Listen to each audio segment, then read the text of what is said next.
Guys தளபதியே Parasakthi படம் வரட்டும்னு SK கிட்ட சொன்னதா பராசக்தி ஆடியோ லான்ச்ல ஜனநாயகனை பத்தி பேசியிருக்காரு. அதை பத்தி தான் இந்த வீடியோல பார்க்க போறோம். அதுக்கு முன்னாடி மறக்காம நம்ம சேனலை சப்ஸ்கிரைப் பண்ணிக்கோங்க. எஸ்கே என்ன சொல்லியிருந்தாருன்னா, ஃபர்ஸ்ட் நாங்க தீபாவளிக்கு தான் ரிலீஸ் பண்ணதா பிளான் வச்சிருந்தோம். அந்த டைம்ல தான் ஜனநாயகனும் ரிலீஸ் பண்ண போறதா சொல்லியிருந்தாங்க.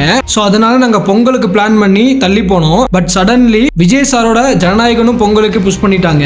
நான் உடனே ஜர்க் ஆயிட்டேன். உடனே ப்ரொடியூசர் ஆகாஷுக்கு கால் பண்ணி விஜய் சார் படமும் பொங்கலுக்கு வராங்க, நம்ம ஏதாவது டேட் முன்ன பின்ன புஷ் பண்ணலாமான்னு கேட்டேன். இன்வெஸ்டர்ஸ் எல்லாம் பொங்கல்னு சொன்னதால புஷ் பண்ணா சம்மர் தான் பண்ணணும், அப்போ எலெக்ஷன்லாம் இருக்கும்னு சொன்னதால சரி ஓகேன்னு விட்டுட்டேன். பட் இருந்தாலும் குழப்பமா இருந்துச்சு. சோ விஜய் சாரோட மேனேஜர் ஜெகதீஷ்க்கு கால் பண்ணி, என்ன ப்ரோ ஜனநாயகன் பொங்கலுக்கு வருது, பராசக்தியும் அப்பதான் வருதுன்னு சொன்னேன், நீங்க விஜய் சார்ட்டு வேணா கேட்டு ஒரு வார்த்தை பேசுங்கன்னு சொன்னாரு. சார் அதெல்லாம் ஒன்னும் இல்ல, சூப்பரா பொங்கலுக்கு வரட்டும், நீங்க எஸ்கேக்கு விஷ் பண்ணதா கன்வே பண்ணிருக்கேன்னு சொல்லியிருக்காரு. ஜனவரி 9th ஜனநாயகன் படத்தை பார்த்து செலிப்ரேட் பண்ணுங்க, ஜனவரி 10th பராசக்தியை பார்த்து செலிப்ரேட் பண்ணுங்க.